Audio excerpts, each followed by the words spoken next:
Kasih karunia dan damai sejahtera dari Tuhan Allah Bapa kita dan dari anaknya Tuhan Yesus Kristus menyertai kami. Amin. Selamat pagi saudaraku, selamat beraktivitas, dipimpin firman Tuhan dari Ayub 5 ayat 8, demikian firman Tuhan. Tetapi tentu aku akan mencari Allah, dan kepada Allah aku akan mengadukan perkaraku. Demikianlah firman Tuhan. Saudaraku yang terkasih dalam Yesus Kristus, dalam kehidupan di dunia ini, kita senantiasa diperhadapkan dengan berbagai perkara yang bisa membuat kita susah, membuat kita galau, dan membuat kita menderita.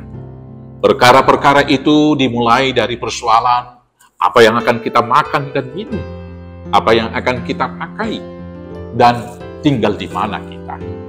Perkara yang berikut yang dari luar diri kita atau eksternal kita adalah ancaman dari orang lain atau kelompok yang lain.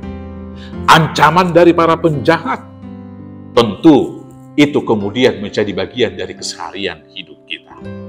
Tetapi perkara yang lebih besar bukan hanya perkara-perkara yang dari luar.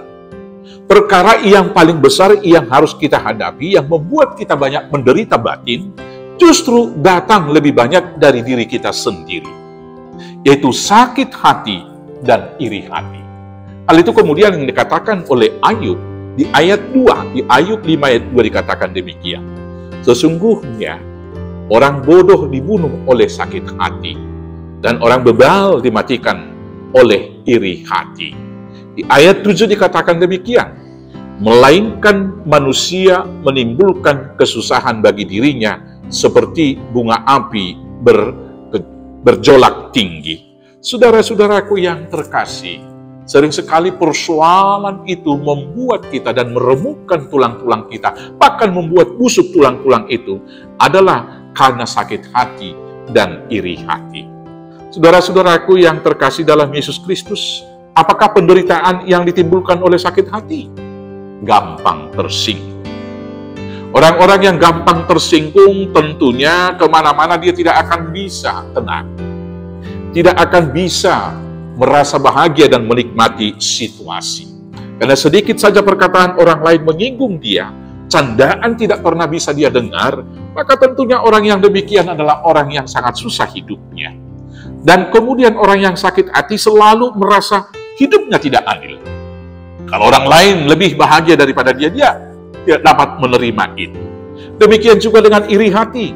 Iri hati ini tentunya seperti yang sudah sering kita dengar, hidupnya adalah SMS. Susah melihat orang lain senang, dan senang melihat orang lain susah.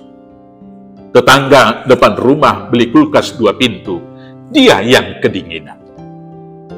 Saudaranya pakai mobil baru, dia yang kecapean, dan lain sebagainya. Maka karena itu saudaraku yang terkasih, bila perkara ini datang kepadamu, yaitu sakit hati dan iri hati, datanglah kepada Tuhan. Carilah Allah, supaya Allah yang memandu hatimu. Dengan demikian Roh Kudus yang akan menjaga. Maka benar yang dikatakan di dalam kitab Amsal 4 ayat 23. Jagalah hatimu dengan seksama, sebab dari sanalah mengalir air kehidupan. Maka karena itulah Tuhan Yesus mengucapkan kata-kata bahagia yang di dalam Matius 5 itu. Berbahagialah orang yang bersih hatinya, karena dia akan melihat Allah. Berbahagialah orang yang rendah hati. Berbahagialah orang yang lemah lembut, dan seterusnya.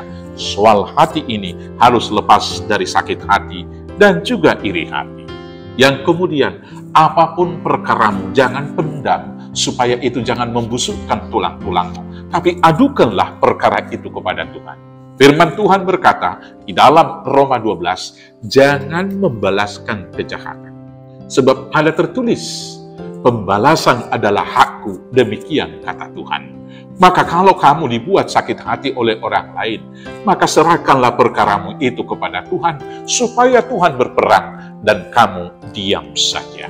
Carilah Tuhan, adukanlah perkaramu kepada Dia, maka Tuhan yang memelihara, Tuhan yang memenangkan kamu di dalam Yesus Kristus. Amin. Kita bersatu dalam doa. Terima kasih Bapa yang baik.